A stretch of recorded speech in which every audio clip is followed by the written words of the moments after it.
बांग्लादेश में बीएनपी नेता तारिक रहमान आज पीएम पद की शपथ ले सकते हैं। वो आज दोपहर प्रेस कॉन्फ्रेंस भी करेंगे। इस बार के आम चुनाव में तारिक रहमान की अगुवाई में बांग्लादेश नेशनलिस्ट पार्टी को जबरदस्त जीत मिली है।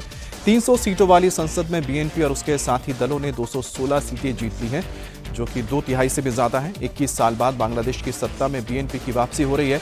तारिक रहमान पूर्व प्रधानमंत्री खालिदा जिया के बेटे हैं। बेगम खालिदा जिया 2001 से 2006 तक बांग्लादेश की प्रधानमंत्री रही थी।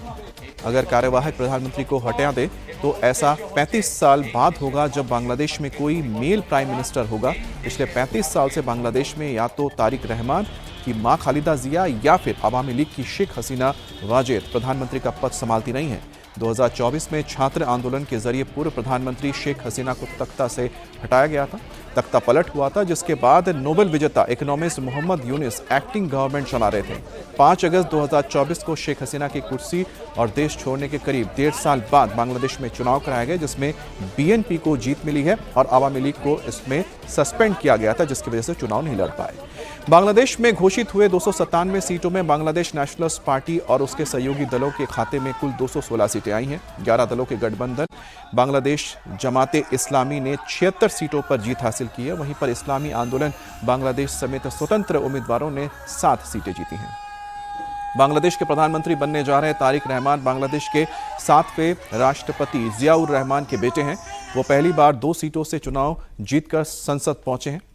तारिक रहमान के पिता जियाउर रहमान राष्ट्रपति बनने से पहले बांग्लादेश के आर्मी चीफ भी रह चुके हैं। जियाउर रहमान ने ही मार्च 1971 में चिटागोंग से बांग्लादेश की आज़ादी का ऐलान किया था। 1981 में जियाउर रहमान की हत्या के बाद उनकी वाइफ बेगम खालिदा जिया ने उनकी सियासी विरासत को संभाला।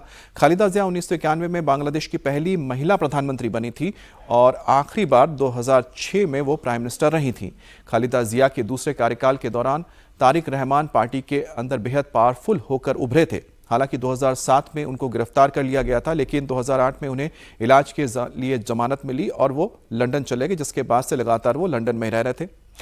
अदालत ने 2018 में तारिक रहमान को शेख हसीना के ऊपर बम फेंकने के केस में दोषी ठहराया था। 2024 में शेख हसीना के तख्ता पलट के बाद यूनिस की कार्यवाहक सरकार ने तारिक रहमान के ऊपर से चल रहे सारे मुकदमे वापस लिए थे।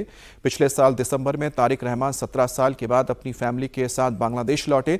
इसके कुछ ही दिन बाद उनकी मां खालिदा जिया का निधन हो गया था और इसके बाद चुनाव में तारिक रहमान ने बीएनपी को लीड किया और अब वो प्रधानमंत्री बनने जा रहे हैं। तारिक रहमान ने ढाका में अपनी पहली रैली में अमेरिका के black rights activist Martin Luther king की नकल करते हुए मुल्क से वादा किया था कि उनके पास बांग्लादेश के लिए एक प्लान है और उनका एक ही मकसद है, देश की तरक्की।